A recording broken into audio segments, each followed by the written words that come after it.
రహస్యము, దేవుడు ఎలా ఉంటాడు అనే భాగంలో ఈరోజు మరొక అద్భుతమైన విషయాన్ని మనం ధ్యానించబోతున్నాం. అదేంటంటే దేవుడు జీవదాత. దేవుడు జీవదాత. చాలా జాగ్రత్తగా ఆలోచించాలి. ఎలా జీవదాత అంటే భూమి మీద ఉన్న వాటన్నిటికీ జీవమిచ్చేవాడై ఉంటాడు.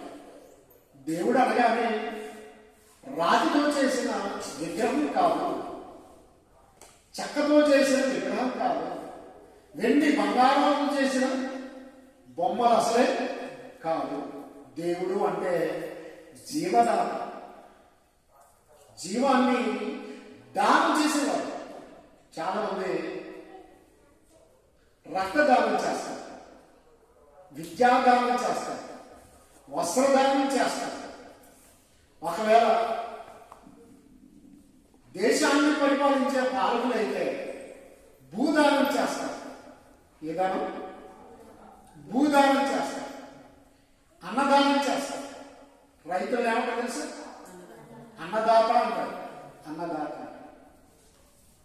అంటే పంట పండించి మనకు అందించేవాడు కాబట్టి అన్నదాత. మరి ఇప్పుడు మన తాతలకు, మన తండ్రులకు, మన తల్లులకు, మనకు, మన పిల్లలకు జీవాన్ని ఇచ్చేది అవడం. అందువల్లే దేవుడు జీవదాత అయి ఉండాలి. దేవుడు అనేవాడు వచ్చి యుద్ధాలు చేసి యుద్ధంలో గెలిచో, యుద్ధంలో చచ్చిపోయో, ఓడిపోయో పోయేటోడు దేవుడు కాదు. అలా ఉండే వ్యక్తి దేవుడు కాదు. దేవుడు అనగానే జీవదాత అయి ఉండాలి. ఏమై ఉండాలండి? జీవదాత అయి ఉండాలి. యెషయా గ్రంథము, పరిశుద్ధ గ్రంథంలోకి వెళ్ళండి. యెషయా గ్రంథము 55వ అధ్యాయము 10వ వచనం. యెషయా గ్రంథము 55వ అధ్యాయము 10వ వచనం.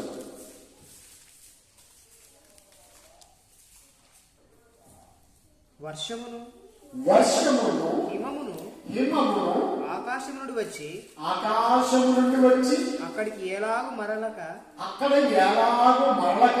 భూమిని తడిపి విత్తువానికి విత్తనమును భుజించువానికి ఆహారము కలుగుటకై అది చిగిర్చి వర్ధిల్లునట్లు చేయను. అలాగే నా నోట నుండి వచ్చు వచనమును ఉండును. ఎంత గొప్ప మాట అండి!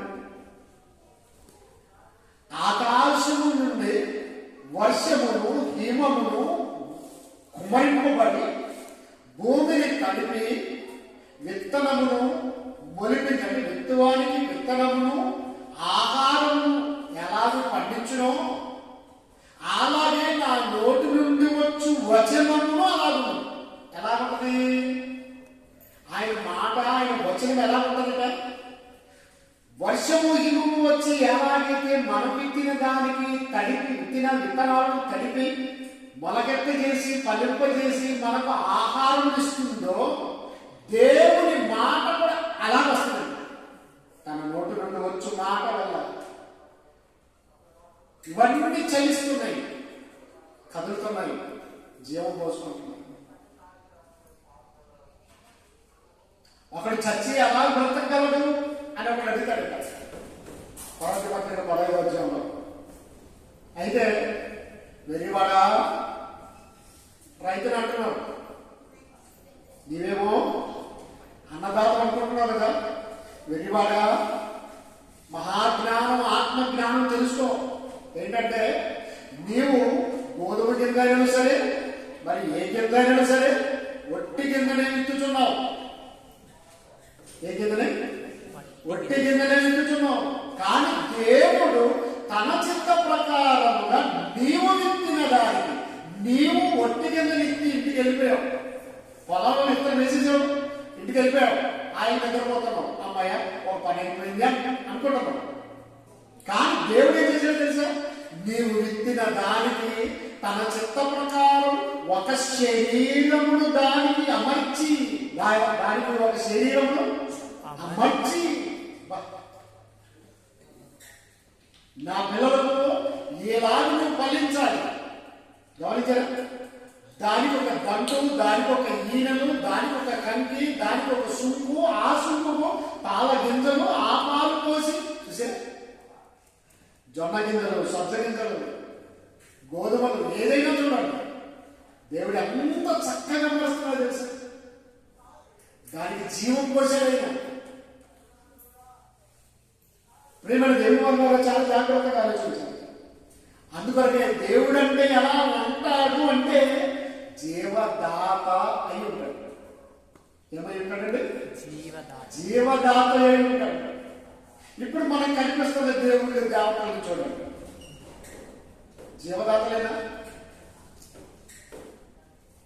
జీవం కలిగిన వాళ్ళందరూ నిర్జీవమై ఉన్నారు. అంటే కదలలేని, వినలేని, చూడలేని, మాట్లాడలేని. చూసారా?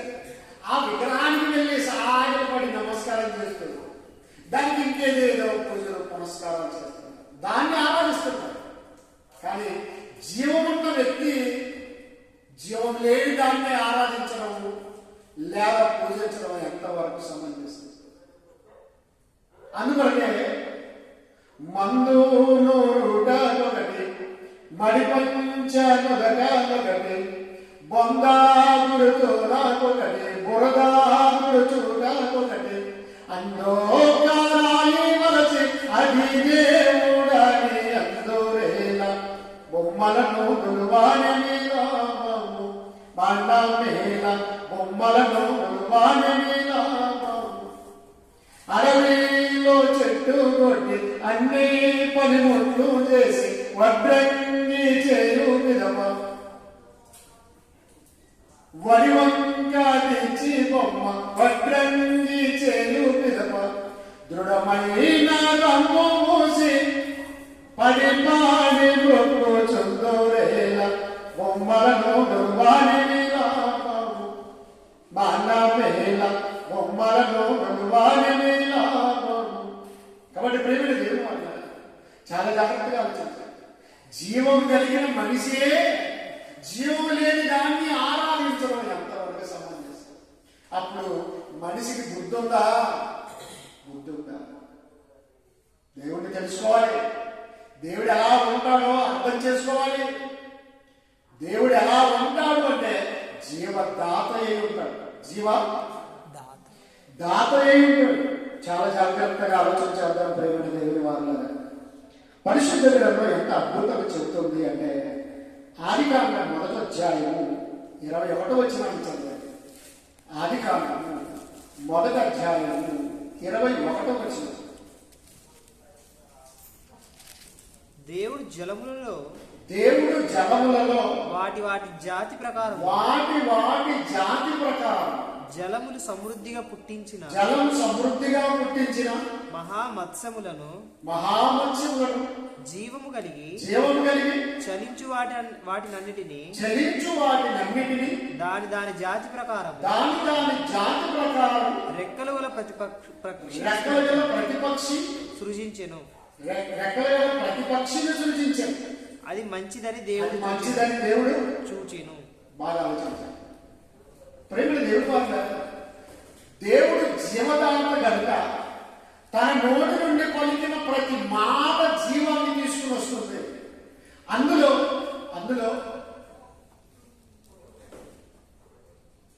జలములలో సంచరించు జీవరాశులన్నిటినీ మహామత్స్యములను గమనించారు. వాటి జాతి ప్రకారం కొన్ని చేపలు పేరు చెప్తారు, మనకు తెలిసిన పేరు చెప్తారు. చేపలు మీసాలు చాలా అంటాం, బురద మట్ట అంటాం, ఇంకా సింగాల చేపలు, రొయ్య, ఇవన్నీ ఉన్నాయండి. భూమి మీద దేవుడు తన పిల్లలు ఉన్నారని ఆలోచించి వారి కొరకు ఎన్ని చేశారు చూడండి.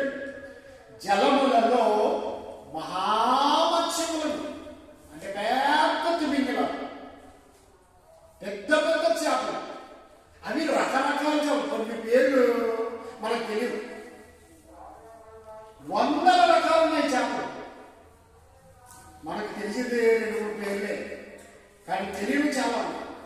వాటన్నింటినీ కూడా ఏం చేశాడంటే వాటి వాటి జాతి ప్రకారం జలములు సమృద్ధిగా పుట్టించుగాక.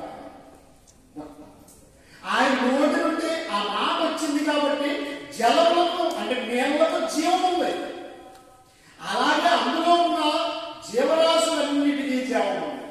అలాగే ఆకాశ పక్షులు వాటి వాటి జాతి ప్రకారం, భూమి మీద జంతువులు వాటి వాటి జాతి ప్రకారం, వాటి వాటి జాతి ప్రకారం.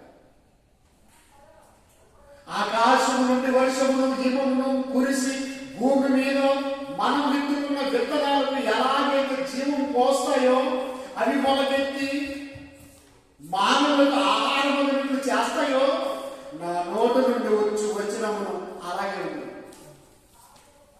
జలములు సమృద్ధిగా వాటి వాటి జాతి ప్రకారం మత్స్యములను, చేపలను, పాములను పుట్టించడానికి అలాగే ఆయన మాటలో జీవం, ఆయన మాటలో జీవం ఉంది. కాబట్టి ప్రియమైన దేవుని వాళ్ళ దేవుడు చేపలకు, పక్షులకు, భూజంతువులకు, పశువులన్నింటినీ కూడా జీవాన్ని పంచి ఇచ్చాడు. ఆయన జీవదాత, ఆయన జీవదాత. అలాగే చూస్తే ప్రియమైన దేవుని వాళ్ళ ఆది కాండం మొదట 24 వచ్చింది చూడండి. 24 వచ్చింది. దేవుడు వాటి వాటి జాతి ప్రకారం జీవం గల వాటిని అనగా వాటి వాటి జాతి ప్రకారం పశువులను, పురుగులను, అడవి జంతువులను భూమి పుట్టింపుగాకని పలికెను. ఆయన పలికెనండి. భూమి మీద వాటి వాటి జాతి ప్రకారం పశువులను, అడవి జంతువులను, పురుగులను చూసారా, పురుగు చేశాడు అనుకున్నాం. అది కదలాలా లేదా, బ్రతకాలా లేదా? బ్రతకాలంటే దాంట్లో ఏముండాలి? జీవం ఉండదు. కాబట్టి ప్రతి పురుగును కూడా ఇప్పటికీ శాస్త్రజ్ఞులు అంచనేసినారు, కనుగొన్నారు. ఏంటంటే 84 లక్షల రకాల జీవరాశులు ఉన్నాయి. ఎన్ని రకాలు? జీవము 84 లక్షలు, చావు పుట్టు కలిక్కడ, ఎవరు చేసిన పాప కర్మములను భవించేదక్కడ. జీవము 84 లక్షలు, చావు పుట్టు కలిక్కడ, ఎవరు చేసిన పాప కర్మములను భవించేదక్కడ. గమనించారా? కాబట్టి 84 లక్షల రకాల జీవరాశులు ఉన్నాయి అని కనుగొన్నారు. ఇంకా కనుగొంటూనే ఉన్నారు. అనంత సృష్టి. ఈ 84 లక్షల జీవరాశులు కూడా ఆయన జీవం పోసాడు. జీవము పోసాడు. పశువులు ఒక్క రకంగా ఉన్నాయా?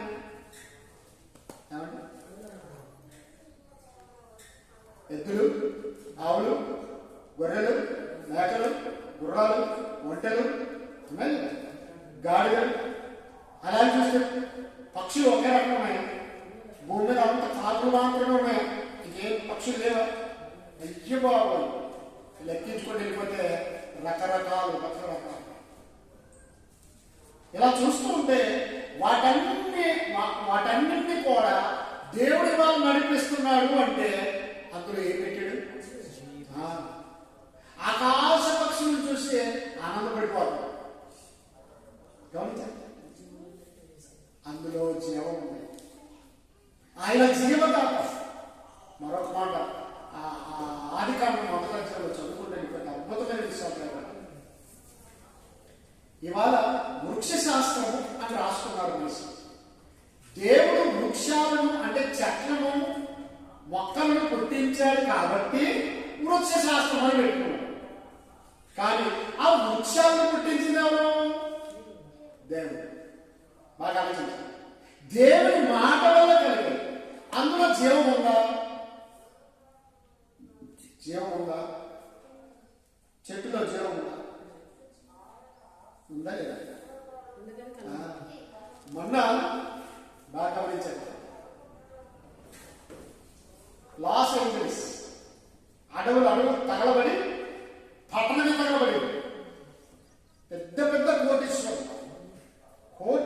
జరిగిపోయింది. విమానాలతో, హెలికాప్టర్లతో ఎంత ఫైరింగ్, ఎంత ఆర్పాలనుకున్నాం, వారి వల్ల కాలేదు. 50-60 అంతస్తులు తగలబడ్డాయి. దిక్కు దోషకులు పారిపోయారు. ఆర్పలేదు. లక్షల ఎకరాలు తగలబడ్డాయి. అడివంతా అలా అంటుకోండి. ఎవడో చేసిన చిన్న పొరపాటు, ఎవడో సిగరెట్ తాగి పాడేసాడు అంతే.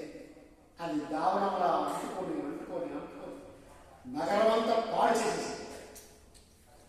గమనించండి ప్రేమల దేవుడు, ఇలా ఆలోచన చేస్తే వృక్షంలో, చెట్టులో జీవం ఉందంటే అందుకొరకే సైంటిస్టులు ఏం చేశారంటే జీవశాస్త్రము అనే ఒక పుస్తకమే రాసేసి దాన్ని ఒక పాఠ్యాంశంగా పెట్టారు. చదువుకునే వాళ్ళందరికీ అదొక లెసన్. చెట్టులో జీవం ఉంది, భూమిలో జీవం ఉంది, ఆకాశంలో జీవం ఉంది, సూర్యచంద్ర నక్షత్రాల్లో జీవం ఉంది. జీవం ఉంది. ఆలోచించండి. కార్పెంటర్ని, వడ్రంగిని ఈ చెట్టు వయసు ఎంత ఉంటుంది అంటే చెప్తారు. చూశాడండి? చూడలేదు. ఎప్పుడు వేసారో చెట్టు తెలియదు. కానీ అడవి నుండి కోసుకొని వచ్చిన తర్వాత ఆ చెట్టు మొద్దును తీసుకుని వస్తే చెట్టుని ఇలాగ కోసిన మొద్దును చూసినప్పుడు దాని మీద చిన్న చిన్న రౌండ్ ఉంటాయండి. సంవత్సరానికి ఒక రౌండ్, సంవత్సరానికి ఒక రౌండ్, సంవత్సరానికి ఒక రౌండ్ ఉంటుంది చిన్నగా. గమనించండి. దాన్ని బట్టి వడ్రంగి ఏం చేస్తాడంటే ఇది 8 సంవత్సరాలు చెప్పాడు. దాన్ని నిదానంగా చూసి చూసి చూసి లెక్కించుకుంటాడు. సుమారు ఇది 60 ఏళ్ళ చెట్టు అంటే అది ఎదిగింది, అది ఫలించింది, అందులో జీవం ఉంది. దాని నుండి వచ్చే మామిడి పండు కానివ్వండి, జామ పండు కానివ్వండి, గమనించండి, పనస పండు కానివ్వండి, ఆ పండును కోసుకొని తింటున్నాము, అడిగించుకుంటున్నాము అంటే దాని నుండి మనకేమొస్తుంది? శక్తి వస్తుంది, బలం వస్తుంది, ఆరోగ్యం వస్తుంది. అంటే దాంట్లో ఏముంది? జీవం ఉంది. అందులో జీవం. కాబట్టి చెట్టులో జీవం ఉంది, భూమిలో జీవం ఉంది.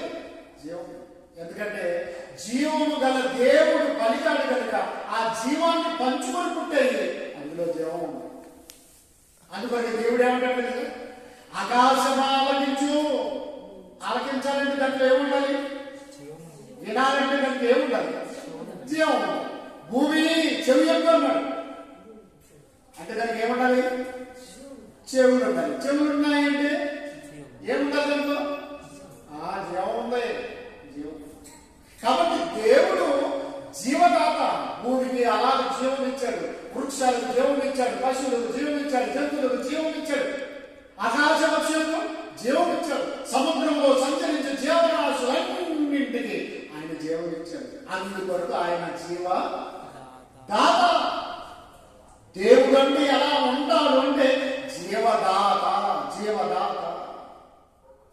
అద్భుతమైన విషయాన్ని ధ్యానిద్దాం ప్రేమ దేవుని వారిని. మొదటి సమయంలో 7వ వచనం, 26వ వచనం. మొదటి సమయంలో 7వ అధ్యాయం 26వ వచనం.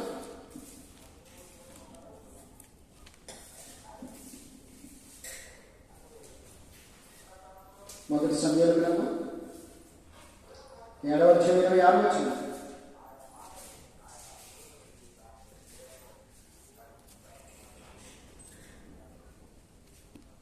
ఏడు 26.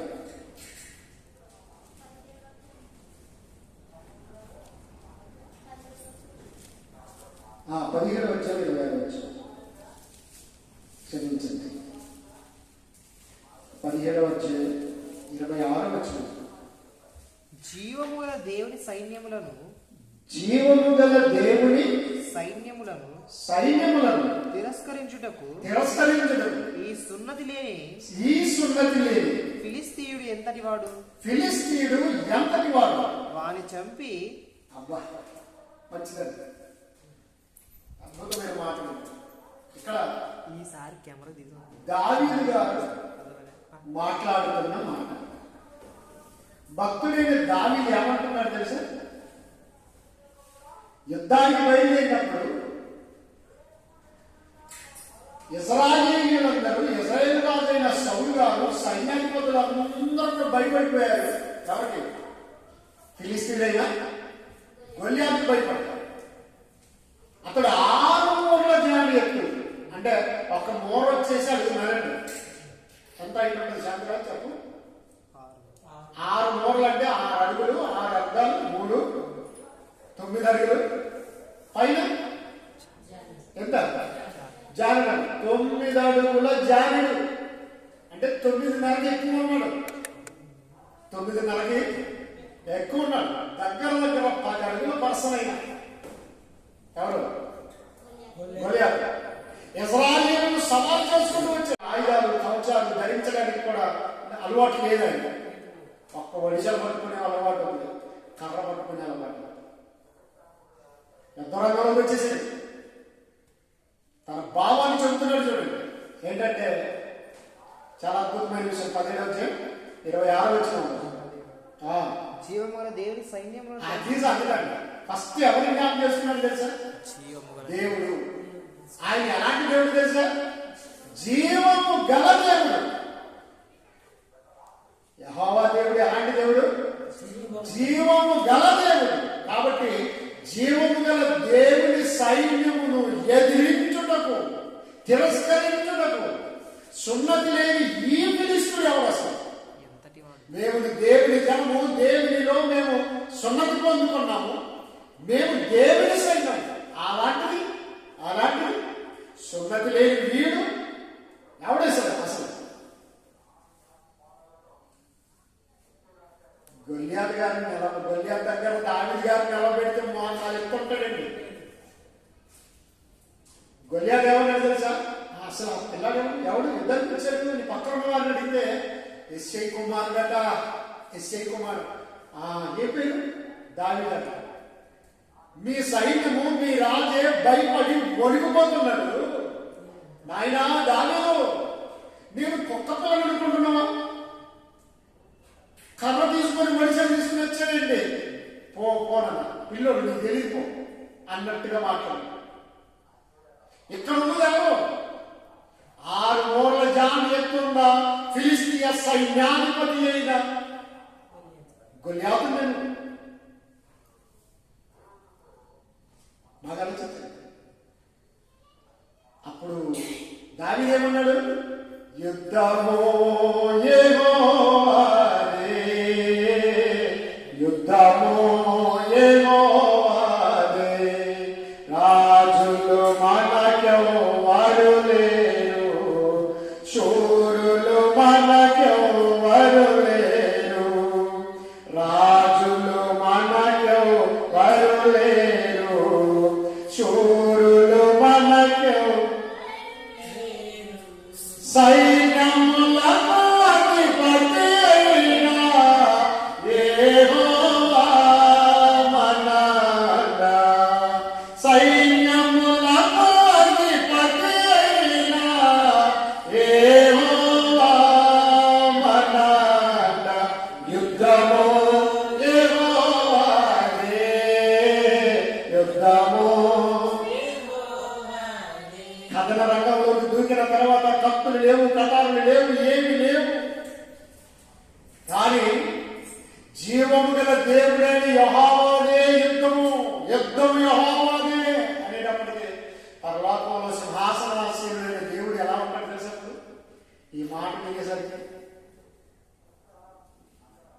మనం ఆలోచన చేస్తే ఎలా ఉంటాడు తెలుసా? శబాష్ కొడుక, నువ్వు నా కొడుకంటే ఏసేయి, ఒక్క రాయిలో చంపేసేయి,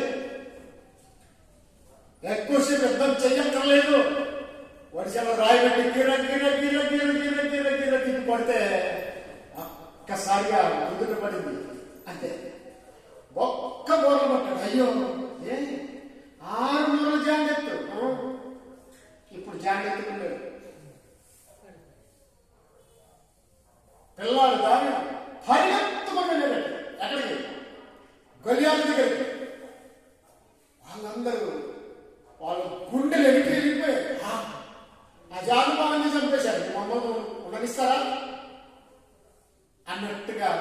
గుండెలు జల్లు ఉంటాయి. ఎప్పుడు ముందుకు రాదు. దాన్ని పరిగెత్తుకొని వెళ్ళి వాడి శవం మీద నిలబడి వాడి కట్టే చేసి వాడి తలను నరికి పడేశారు.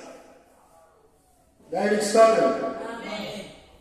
అందుకొరకే దేవుడు అంటే ఎలా ఉంటాడు అంటే జీవము గల దేవుడు. ఆయన జీవదాత. ఆయన ఎవరు? జీవదాత అంటే జీవదాత. కాబట్టి ప్రియమైన దేవుడు వారు, దేవుడు అనగానే బొమ్మలు కాదు, రూపాయి బిళ్ళ మీద ఉండే బొమ్మ కాదు, ఆయన సింహం కాదు, ఆయన పులి కాదు, ఆయన పాము కాదు, ఆయన బల్లి కాదు. గమనించారు? ఆయన జీవదాత. ఎవరైనా జీవదాత. హిజ్కియా రాజు గారు ఏమంటారు చూడండి. 2వ రాజుల గ్రంథం 19వ అధ్యాయం 16వ వచనం. 2వ రాజుల గ్రంథము 19వ అధ్యాయం 16వ వచనం. యెహోవా సన్నిధిని ఇట్లని ప్రార్థన చేశాడు. యెహోవా కెరూబుల మధ్య నివసించుచున్న ఇశ్రాయేలీయుల దేవా భూమి ఆకాశములను కలుగజేసిన అద్వితీయ దేవా నీవు లోకమందున్న సకల రాజ్యములకు దేవుడై ఉన్నావు. 2వ రాజులు 19:16. యెహోవా చెవియొగ్గి ఆలకించుము. యెహోవా కన్నులు తెరిచి దృష్టించుము. జీవము గల దేవుడవైన నిన్ను. అబ్బా, హిజ్కియా గారు ప్రార్థన చేస్తున్నారు. జీవము గల దేవుడవైన నిన్ను దూషించుటకై సన్హెరీబు పంపిన వాని మాటలను చెవిని పెట్టుము. మంచిదండి. సన్హెరీబు అనేవాడు కొన్ని మాటలు మాట్లాడాడు, వాటిని చెవులు పెట్టమని చెప్పడానికి దేవుడితో ఏమని మాట్లాడుతున్నాడు తెలుసా? జీవము గల దేవుడైన నిన్ను. జీవము గల దేవుడు. దానికి స్తోత్రం. ఏంటంటే జీవము గల దేవుడు అంటే జీవము లేనివాడు కాదు దేవుడు అంటే. అతడు జీవము కలిగిన వాడు అని, జీవదాత అని ఒక దావీదు చెప్పాడు, ఒక హిజ్కియా చెప్పాడు. చాలా జాగ్రత్తగా ఆలోచించండి ప్రియమైన దేవుడు వారు. కీర్తన గ్రంథంలోకి వెళ్ళండి. కీర్తన గ్రంథం 18వ అధ్యాయం 46వ వచనం. 18:46. యెహోవా జీవము గలవాడు. చూసారా?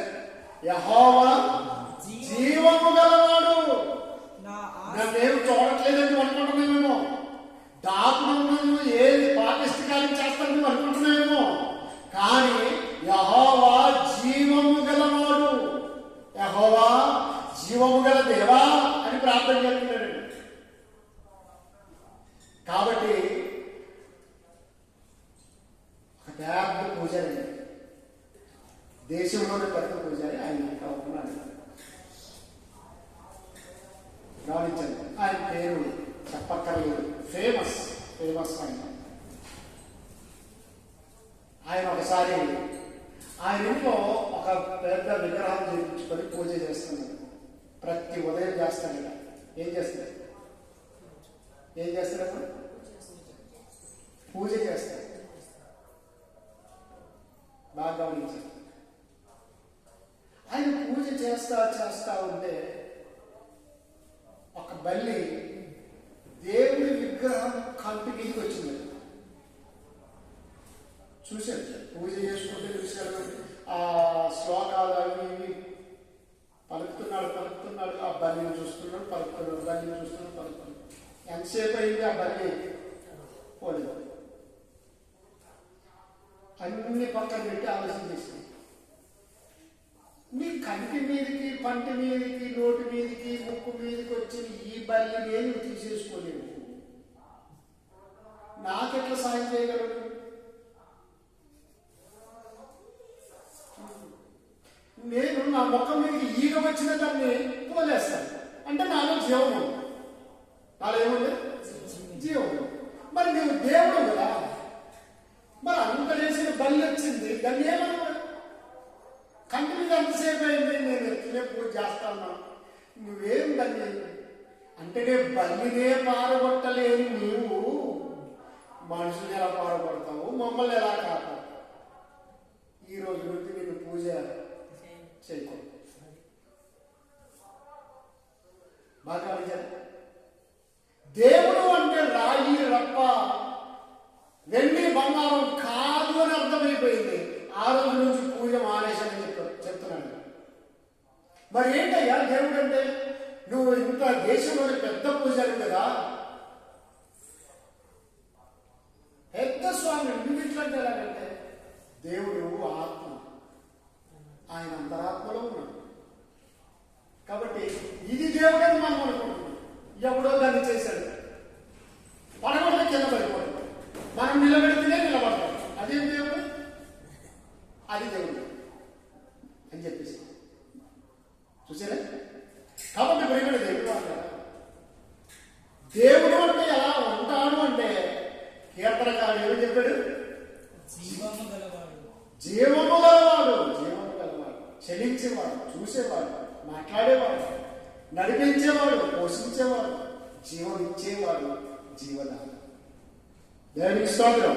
ఆమేన్. అలాగే కీర్తన గ్రంథంలో చూడండి ప్రేమైన దేవుడు వాళ్ళ 84వ కీర్తన 2వ వచనం. 84వ కీర్తన 2వ వచనంలో యెహోవా మందిర ఆవరణములో చూడవలెనని, ఆ యెహోవా మందిర ఆవరణములో చూడవలెనని నా ప్రాణము ఎంతో ఆశపడుచున్నది. నా ప్రాణం ఎంతో ఆశపడుచున్నది. అది సొమ్మసిల్లుచున్నది. జీవము గల దేవుని దర్శించుటకు, జీవము గల దేవుని దర్శించుటకు నా హృదయమును నా శరీరమును ఆనందముతో కేకలు వేయుచున్నవి. ఆనందముతో కేకలు వేస్తున్నారు. ఆనందముతో కేకలు వేస్తున్నారు. ఎక్కడికి పోవడానికి? జీవము గల దేవుని దర్శించుటకు. జీవము గల దేవుని దర్శించుటకు, ఆయన మందిరానికి రావడానికి, ప్రార్థనకు ఆరాధనకి రావడానికి ఆయన ప్రార్థన ఉండగా ఆనందంతో ఉల్లాసించుతూ కేకలేస్తుందట. ఎక్కడికి వెళ్ళాలి? మందిరానికి వెళ్ళాలి, వెళ్ళాలి, వెళ్ళాలి, వెళ్ళాలి, వెళ్ళాలి, వెళ్ళాలి. మా చర్చ ఎంత పెద్దది, మీ చర్చ ఎంత పెద్దది, ఇంతది, అది కాదండి. చర్చి బిల్డింగ్ గురించి మాట్లాడలేదు. జీవము గల దేవుని దర్శించటానికి. దేవుడు ఎలాంటి వాడట? జీవము గల దేవుడు. జీవము గల దేవుని దర్శించుటకు నా ప్రాణమును నా హృదయమును ఉల్లసించుతున్నది, కేకలేస్తుందట. అంత ఉల్లాసం ఉంది. వెళ్ళాలి, వెళ్ళాలి, వెళ్ళాలి. ఎక్కడికి? మరి మనం గమనించండి. మనం చూద్దాం, కొంచెం బజార్ పోయేద్దాం, కొంచెం గీడ పని ఉంది, ఆ పని చూసుకుని వద్దాం. ఇంకొంచెం గీడ మాట్లాడేది, మాట్లాడినాక వస్తాం. ఓ పాటలే కదా, పాటలు వాడదు, ప్రార్థన కదా, ప్రార్థన వాక్యం చెప్పండి, చెప్పండి, కానుకలు కదా, కానీ తర్వాతనే చెప్తాం. పనికే ఉంది. లాస్ట్ ఏది చివరి ప్రార్థన అప్పుడు అనుకోదాం తండ్రి అని అప్పుడు వస్తారన్నమాట. కానీ దావీదు గారు అలా అంటలేదు. జీవం గల దేవుని దర్శించటకు, ఆయన మందిరానికి వెళ్ళటానికి నా ప్రాణమును నా హృదయమును ఏం చెప్తున్నాయట? ఆనందంతో కేకలేస్తుంది. వెళ్ళాలి, వెళ్ళాలి. ఏ పన్ను నా పన్ను అంతటిని వదిలిపెట్టేస్తే గమనించారు.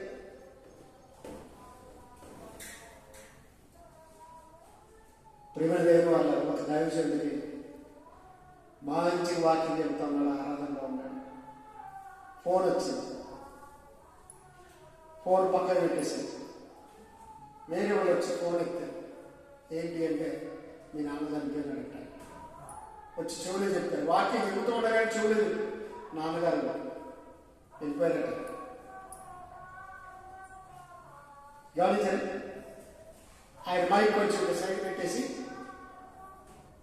నేనే చూసుకోండి. కాబట్టి దేవుడు అని మొదలుపెట్టాడట. ఏమో చెప్పాను, ఏమో ఉండొచ్చు కానీ అందరికీ ఏమర్థమైంది, ఫోన్ ఏదో వచ్చింది, ఆయన వెళ్ళిపోయాడు. అయ్యగారు వాక్యం అంతా విన్నాం. వాక్యం అంతా అయిపోయిన తర్వాత చెప్పాడు, ప్రార్థన చేయండి, మా నాన్నగారు చనిపోయారట, మా కుటుంబం ఆధారం కొరకు ప్రార్థన చేయండి. మరి ఏమయ్యా ఎంతసేపు అయింది, గంట పెట్టి కొడుకు ఉండాలి, కొడుకు వెళ్ళి ఏం చేస్తాడు, ఏం చేయలేదు. ఎట్లా సమాధికి వెళ్ళాలి కదా, ముందు దేవుడు, మొదట ఎవరు కావాలి, దేవుడు. ఆయన పనిలో ఉన్నాడు, ఆయన ఆరాధనలో ఉన్నాడు, ఆయన పిలుచుకున్నాడు, సంతోషం కానీ. కాబట్టి ఇప్పుడు దేవుడి వాళ్ళు చాలా జాగ్రత్తగా ఉంటుంది. దేవుడి మందిరం, దేవుడి పని అంటే అలా ఉంటుంది. అందుకని యేసుక్రీస్తు వారు ఏం చేశారు తెలుసా, ఇదిగో మా నాన్నగారు చనిపోయారు, మా వాళ్ళు చనిపోయారు, తర్వాత వెంబడిస్తాము అంటే యేసు ఏమన్నాడు, మృతులు తమ మృతులను బాధ పెట్టుకొని నువ్వు నన్ను వెంబడించుకోడు. అది చచ్చినోడు, మోసుకొని పోయడం కూడా చచ్చినోళ్ళే, వాళ్ళు చేస్తారు కార్యక్రమం. నువ్వు నన్ను వెంబడించండి. ఇంకొకడు అన్నాడు, నేను పొలం కొన్నాను, దాన్ని చూసి రావాలి. ఎవడైనా పొలం చూసుకుంటాడా, కొన్న తర్వాత చూస్తాడు, చూసుకుంటాడు. మరి ముందుగానే చూసి ఉండాలి. ఇప్పుడేం పొలం కొన్నాను దాన్ని చూడడానికి వెళ్తాను అంటే తప్పించుకోవడానికి. నేను గమనించలేదు అయ్యా, నీ సరితే ఆడేస్తాను నేను, గమనించాలి. కానీ దావీదు గారు ఏమన్నాడు తెలుసా, జీవం గల దేవుని దర్శించుటకు నా ప్రాణమును నా హృదయమును కేటాయించున్నది. వెళ్ళాలి వెళ్ళాలి వెళ్ళాలి వెళ్ళాలి, నా దేవుని సన్నిధికి వెళ్ళాలి, ఆయనలో గడపాలి, ఆయనలో గడపాలి. దేవుని స్తోత్రం. కాబట్టి ప్రియమైన దేవుడి వార్త చాలా జాగ్రత్తగా ఆలోచించండి. ఇర్మియా గ్రంథం 10వ అధ్యాయం 10వ వచనం. ఇర్మియా గ్రంథం 10వ అధ్యాయం 10వ వచనం. యెహోవాయే నిజమైన దేవుడు, యెహోవాయే నిజమైన దేవుడు, ఆయనే జీవము గల దేవుడు, ఆయనే జీవము గల దేవుడు. సదా ఇంకా లోకంలో ఎవడెవడు జీవం కలిగిన దేవుడు దేవుడు దేవుడు దేవుడు దేవత దేవత దేవతని ఎన్నన్నా అవన్నీ జీవము లేని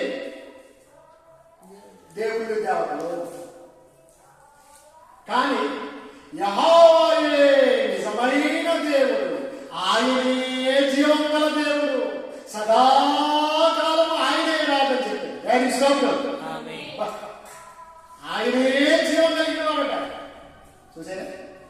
కాబట్టి నేను ఇప్పుడు 50, 60, 70 ఏళ్ళు బ్రతికి రేపు చచ్చిపోయేటండి నేను దేవుణ్ణి అంటే కుదరదు. నేను కలియుగ దేవుని కుదరదండి. ఎందుకు కుదరదు?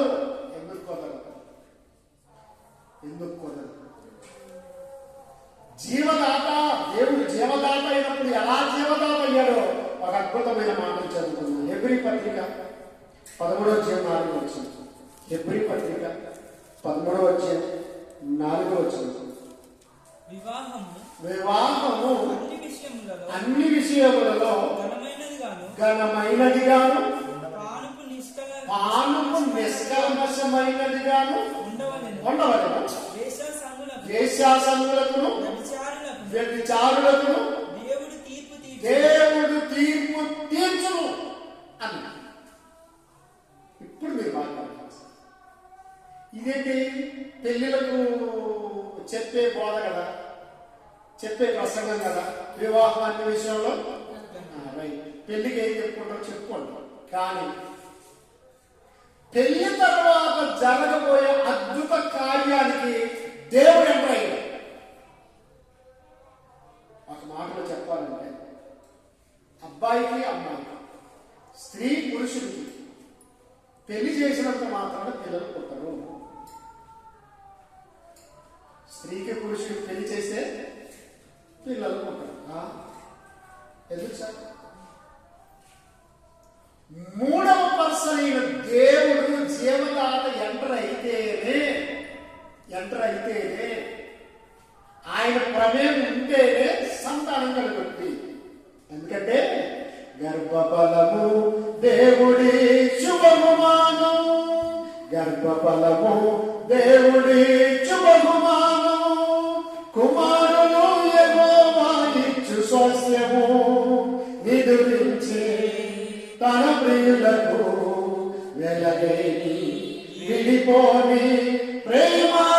బంధము వెళ్ళలేని విడిపోని ప్రేమానుబంధము గర్భఫలము దేవుడి శుభమాను. కాబట్టి జీవదాత కనుక ఎక్కడ ఎంటర్ చూసారా? వివాహం అన్ని విషయంలో గవర్నమెంట్ రైట్. పెళ్లి కుమారుడు వాళ్ళు వచ్చారు, పెళ్లి కుమార్తె వాళ్ళు వచ్చారు, వాళ్ళ పెద్దలు వచ్చారు, ఇల్లు పెద్దలు వచ్చారు. ఆ పెళ్లి తప్పగా జరుగుతుంది. దైవశాలలో పెళ్లి చేస్తారు లేదా? జరగదు. చేసుకొని ఎక్కడ ఎంటర్ అవుతున్నాడంటే ఆ వచ్చిన చదవాలి. వివాహం అన్ని విషయములలో ఘనమైనది గాను పాపమైన స్కలమశమైనది గాను అన్నాడు. అంటే దేవుడు ఎక్కడికి వెళ్ళిపోయాడు తెలుసా? ఎక్కడ ఎంటర్ అయ్యి తెలుసా? వాడక దగ్గరకు వచ్చింది. ఎందుకంటే ఒక సమూయేలు లాంటి భక్తులు, ఒక యెషయా లాంటి భక్తులు, ఒక ఎలీషా లాంటి భక్తులు, ఏలియా లాంటి భక్తులు, పౌలు లాంటి భక్తులు, యేసు లాంటి భక్తులు భూమి మీదకి రావాలని, ఆ జీవాన్ని నేనే పొయ్యాలని ఆ భార్య భర్తల పడక దగ్గరికి దేవుడు వారికి కనిపిస్తాడా? వారికి కనిపించదు. ఎందుకంటే దేవుడు ఆత్మ, దేవుడు అదృశ్యుడు. కాబట్టి భార్యకు భర్త కనిపిస్తున్నాడు, భర్తకు భార్య కనిపిస్తుంది. కానీ కనిపించని మహాదృశ్య శక్తి అయిన దేవుడు వారిద్దరికి కలిపి వారి గర్భాన్న ఒక చక్కని ఆకారం ఏర్పాటు చేస్తాడు. అప్పటికి తండ్రికి తెలియదు, అంటే పురుషుడికి తెలియదు, స్త్రీకి తెలియదు. 4 రోజుల తర్వాత ఎప్పుడైతే నెలసరి కాలేదో అప్పుడు అమ్మగారు చెబుతారు, ఏమండి ప్రతి నెల ఈ తారీఖు కాలేదు అనగానే అప్పుడు దాని అర్థం ఏంటి? దేవుడు చిన్న అంకురాన్ని వేసి అంటున్నాడు. దేవునికి స్తోత్రం. అది కోట్ల మైలు పరిగెత్తి జీవి అలాగూ గర్భసంచిలోకి వెళ్ళి అలాగూ ఆకారాన్ని దేవుడు సంతరింపజేస్తాడు. చిన్న ముక్కు, ఆ కంటి కనపడదు, కళ్ళు, ముక్కు, నోరు, చెవులు, కాళ్ళు, చేతులు చక్కగా అవయవాన్ని నిర్మాణం చేసి ఆయుష్కాలాన్ని తన గ్రంథం ముందు రాసుకుని, బిడ్డా నీకు జీవం పోషించింది, ఇంతకాలం భూమి మీదకి వెళ్ళి నా కోసం వెళ్ళి తాను ఎప్పుడైతే దేవుడు గర్భం నుండి అంటే 9 మాసాలు నిర్మాణం చేసి బయటకు వెళ్ళిపోతాడో, అది రాత్రి కావచ్చు, పగలైనా కావచ్చు, ఎండలో కావచ్చు, వానకాలం కావచ్చు, చలికాలం కావచ్చు, అవునా కదా? చక్కని బిడ్డ ఈ లోకంలోకి వచ్చేస్తాడు. చూసే జీవదాత నీకు జీవం పోచాడు, నీ భర్త జీవం పోచాడు, నీ భార్య జీవం పోచాడు, నీ గర్భంలో ఉన్న పిండానికి ఆయనే జీవం పోశాడు. జీవదాత. ఇలా భూమి మీద 860 కోట్ల మంది ఉన్నారు. 860 కోట్ల మందికి జీవం పోసిందారు. ఈ జొన్నగిరి, తుప్పలి ఆ ప్రాంతంలో వర్షాకాలం వచ్చిందంటే వజ్రాలు వెతకడానికి వెళ్తారు.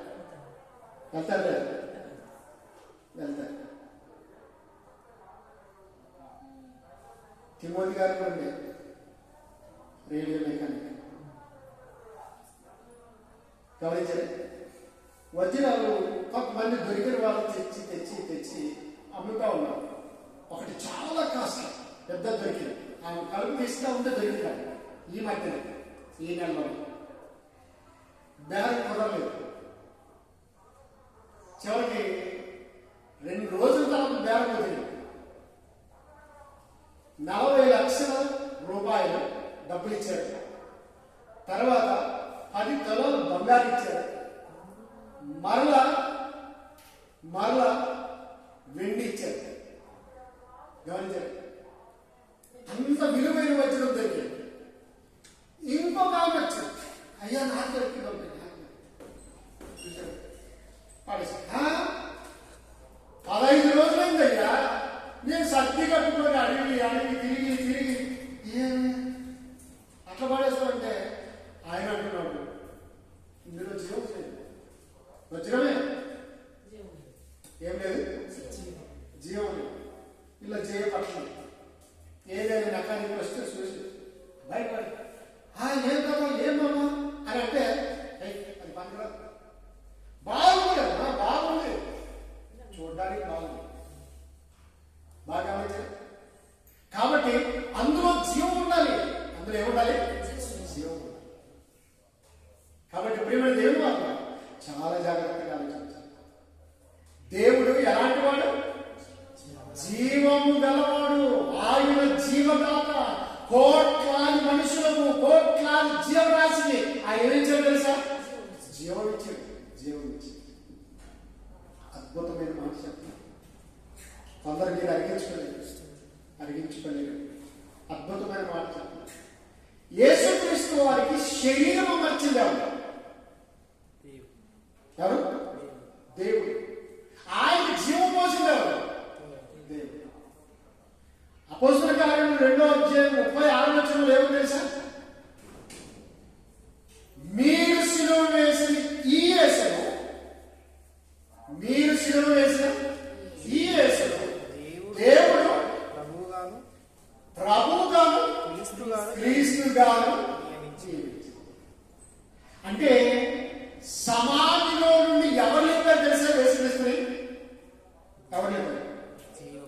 దేవుడు లేపేమని రాయబడింది. దేవుడు లేపాడట. మనం ఏం చెప్తాం తెలుసా? లేచినాడురా సమాధి గెలచినాడురా యేసు, లేచినాడురా సమాధి గెలచినాడు. గమనించండి, లేచినాడు. అక్కడ కనిపించే వాళ్ళకి లేచాడు. కానీ ఆ అపోస్తలుల కార్యంలోకి వచ్చేటప్పటికి ఏమన్నాడంటే దేవుడు అతనిని మృతులలో నుండి లేపాడు. దేవుడు లేపాడు. దేవుడు ఏం చేశాడు? లేపాడు అంటే ఆ శవంలోకి ఏం పోసాడు? అది ఆదాము జీవాన్ని పోసిన దేవుడు యేసుక్రీస్తు వారు కూడా జీవాన్ని పోసాడు, తిరిగి లేపుకున్నాడు. చూసి అంటే ఆయన జీవదాత. దేవుడు అంటే మీరు జీవాధిపతిని చంపితే కానీ దేవుడు అతనిని మృతులలో నుండి లేపను. చూసే, నా తండ్రి లేపాడని ఆయన చెబుతున్నాడు. నువ్వే లేచావయ్యా అని మనం అంటున్నాం. ఎంత విరుద్ధం. కాబట్టి ప్రియమైన దేవుడు మాట అక్కడ ఇంకొక అద్భుతమైన మాట. మీరు ఎవరు చెప్పారు? ఏమంట? ఒక బైబిల్ ట్రైనింగ్